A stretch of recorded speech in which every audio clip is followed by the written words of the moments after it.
Hi everyone, I read this called I Am, I Create, One Truth, One Law by Erin Werley. It was suggested by my friend Ali, and this is one of the best books I've read in my life. It just opens up to many dimensions in our life that we're not aware of. It explains the fear for what it is and who we really are. Even we may not grasp the full concept of this book, it just opens the doorway, and I think it's really worth reading this book.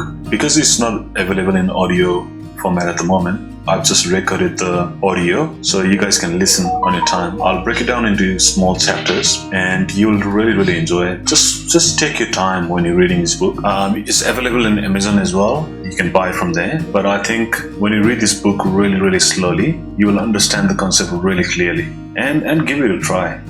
Introduction by Erin. I know you feel lost sometimes. I know you wonder who you really are and why you're here. I know sometimes it feels like everybody else has it figured out while you're sitting on the sidelines. I know this because I used to feel the same way.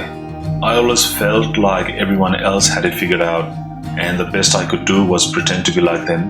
I didn't trust myself, so I trusted other people to give me advice about what I should do with my life. I would never stood up to anyone, ever.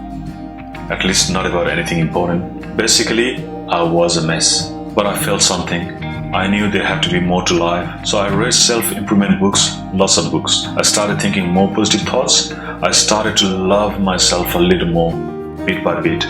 Then one day, I saw a channeler on the internet and read one of her books. She seemed to understand life in a way I didn't, all because she had a secret weapon. Somebody who knew what was really going on was contacting her from another dimension. I wished I could do that, but I didn't believe it was possible. I mean, who was I anyway? Why would an advanced being waste time on me? So I kept reading books, trying to figure out the meaning of life and figure out if there was a purpose to it all. One night, everything I've been reading just clicked, and I wrote in a notebook, "We are all God, and we are all one." Full disclosure, I had no idea what that meant when I wrote it down, but it came out of me onto the paper. I went to sleep thinking nothing of it. The next day in the shower, I remembered what I had written the previous night, and I asked, out loud, "Am I God?"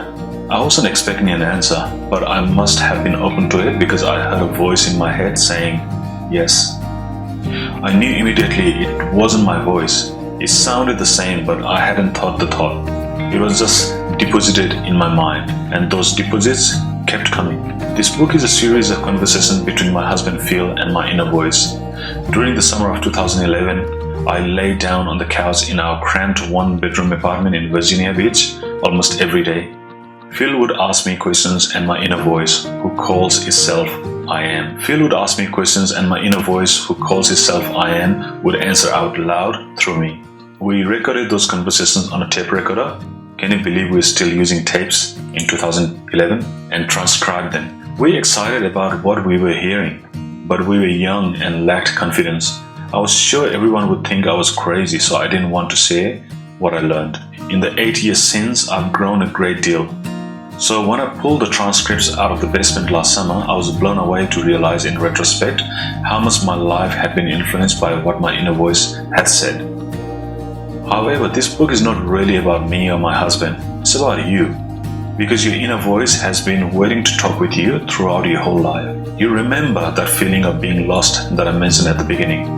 You feel that way because you have been separated from your inner self who desperately wants to be found. This book will show you how to tap into that voice. Once you are talking to that wise part of you, you won't need this book anymore because you are God and you don't need anyone else to tell you who you are. Introduction by I Am. My name is I Am, but you have probably spent your whole life referring to me as God. My name doesn't matter. What matters is who I am and who you are. I am everything. I am all that exists. The non-physical world is a collection of thoughts. The physical world that you live in is simply a projection of each of those thoughts. Everything that you see, feel, hear, taste, and smell in the physical world has been created by my thoughts. You are a projection of an almost infinite number of thoughts. Each time you have a new thought, it begins in non-physical world and is projected into the physical. What you call your consciousness exists in non-physical and is projected into what seems like real physical world to you. I'm constantly projecting all the thoughts of billions of people into a physical world. I am each of you. Your thoughts are mine. There's no separation. You are God. You think you are someone else because I, and therefore you, have unlimited creative power. You have the ability to create a persona and believe it's real, and that you are an individual. It's not the truth. But since you created it, it exists in physical world. There's so much more to know, and I'm so excited to share it with you. But for now, that's enough to get you started. Let's talk about you and why you're holding this book in your hands. You've spent your whole life being lost. Somewhere, no matter how deep down inside, you've always wondered why you're here. Where did you really come from? Why does everyone else seem to have it together while you're just barely holding on? How come they seem to belong to some secret club that already knows all the answers? There's a reason you're holding this book. Your life experiences and desires led you here. If you have the courage to set aside what you think you know, this book has the answers you have never quite been able to grasp. If you have the courage to read it with a truly open mind, you won't ever have to search for the truth again. You will know who you are and why you're here. In fact, if you follow the prompts in this book, you may begin talking with me yourself. You may begin hearing my answers to your questions in your head. With practice, it is possible. Erin will keep writing more books because it is joyful for her to create them, and it is her purpose. But you should stop reading them once you have begun to hear my answers in your head. At that point, you will be able to find out your purpose and begin to create it. You won't need to know the answers to Erin's and Phil's questions. You'll be able to get the answers to your own questions. Anyone who tells you they channel something without encouraging you to do so yourself will never lead you to your real answers. They haven't found the truth themselves. This book is all about learning to listen to yourself, your true self, who is God. I love Erin just as I love all of you. I'm always trying to come through to you. Every creative thought you have is me. Every negative doubting thoughts you have is your persona. For years, I tried to make contact with Erin through her writing. She would sit down and write in sort of trance state and have no idea what she was writing. When she was done, she would read something like this and be amazed and wonder where it came from and what it meant. Dress, why are you dancing? Dress, why are you dancing? Because the air moves me. That's funny, I didn't know dresses could move by themselves. We don't. We only move when the air moves us, just like you. What do you mean? You only move when you're moved.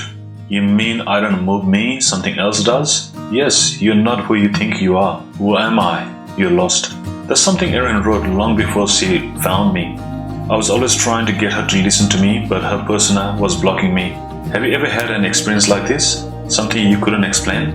I would bet you have, because you are me just as much as Erin is. And so I know. You have always felt lost in a way you couldn't quite grasp. I'm always trying to come through to you any way I can. I want to be found. I don't want to be lost. I want you to know who you are. You are God, and there's nothing more powerful than that. And there's nothing more powerful than you. You create your world with your thoughts, whether or not you realize you're doing it. The power that builds universes courses through your veins. You are a living, breathing embodiment of God, and I love you so much. Please read this book as many times as it takes to begin to understand my words. Then instead of forgetting about it, practice listening to me yourself. Follow the steps in this book. I've been knocking at the door of your consciousness your whole life, and I'm so excited that you're close to letting me in.